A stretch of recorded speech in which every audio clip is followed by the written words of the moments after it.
அடங்கிய 10 ஏக்கர் நிலப்பரப்பில் புதிய புறநகர் பேருந்து திராவிட மாடல் ஆட்சி ஏற்பட்ட பிறகு திட்டமிடப்பட்டு அந்த பேருந்துக்குண்டான பணிகள் 130 கோடி ரூபாய் செலவில் பணிகள் மேற்கொள்ளப்பட்டு வருகின்றன.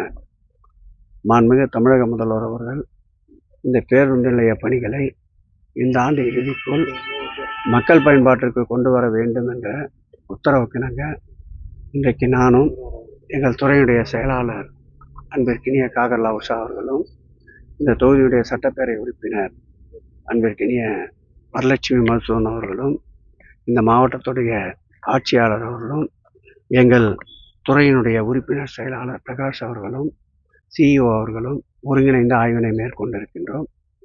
இந்த பேருந்து நிலையம் பயன்பாட்டிற்கு வருகின்ற பொழுது சுமார் 600க்கும் மேற்பட்ட பேருந்துகள் ஒரு நாளைக்கு இங்கே உள்ளேயும் வெளியேயும் வந்து போகின்ற ஒரு சூழல் உருவாகின்ற நிலை இருக்கின்றது. கிட்டத்தட்ட 57 பேருந்துகள் ஒரே முறையாக நிறுத்துவதற்குண்டான இடவசதி செய்யப்பட்டிருக்கின்றது.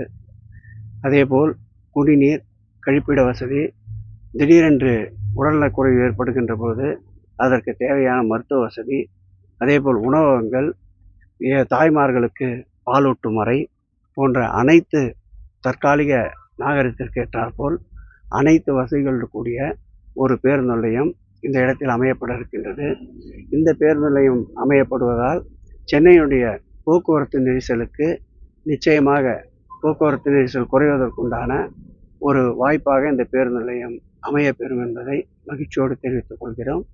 இங்கே இருந்து இயக்கப்படுகின்ற பேருந்துகள் அருகிலே இருக்கின்ற விழுப்புரம், திருச்சி, பெங்களூர், ஓசூர் வரையில் செல்வதற்குண்டான வழித்தடங்கள் பயன்படுத்தப்பட இருக்கின்றன. இந்த பணிகள் முழுமையாக நிறைவேறுகின்ற போது இந்த மாவட்ட மக்களுக்கும் இது ஒரு வரப்பிரசாதமாக அமையும் என்பதை தெரிவித்துக் கொள்கிறோம்.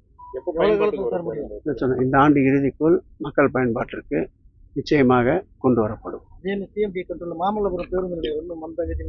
மந்தகதியில் நடக்கல, அது ஏஎஸ்ஐயில் ஒரு அனுமதிக்காக ஏஎஸ்ஐ தங்கள் துறை சார்ந்த இடம் அதில் வருகிறது என்று சொல்லியிருந்தார்கள். அதற்குண்டான தீர்வும் தற்போது எங்கள் துறையுடைய செயலாளர், உறுப்பினர் செயலாளர்களும் ஏஎஸ்ஐக்கு தகுந்த ஆதாரங்களோடு விண்ணப்பித்து அதற்குண்டான அனுமதியும் பெறப்பட்டிருக்கின்றது. வெகு விரைவில் அந்த பணிகளும் முடக்கிவிடப்பட்டு ஜனவரி மாதத்திற்குள் மக்கள் பயன்பாட்டிற்கு கொண்டு வருவதற்குண்டான முயற்சிகள் மேற்கொள்ளப்படும். இந்த ஆட்சி வந்த பிறகு ஏற்படுத்தப்படுகின்ற பேருந்து நிலையங்கிறது இந்த ஆட்சி கடந்த காலங்களைப் போல் அவர்கள் ஆட்சியில் தொடங்கி அவர்கள் விட்ட பணியை நாங்கள் நிறைவேற்றுகின்ற ஒரு சூழ்நிலை வராது. நாங்கள் எடுத்துக்கொண்ட பணி எங்கள் காலத்திலேயே நிறைவேற்றி தரப்படும். நிச்சயமாக நாங்கள் பேசுறதை கேட்டு நீங்கள்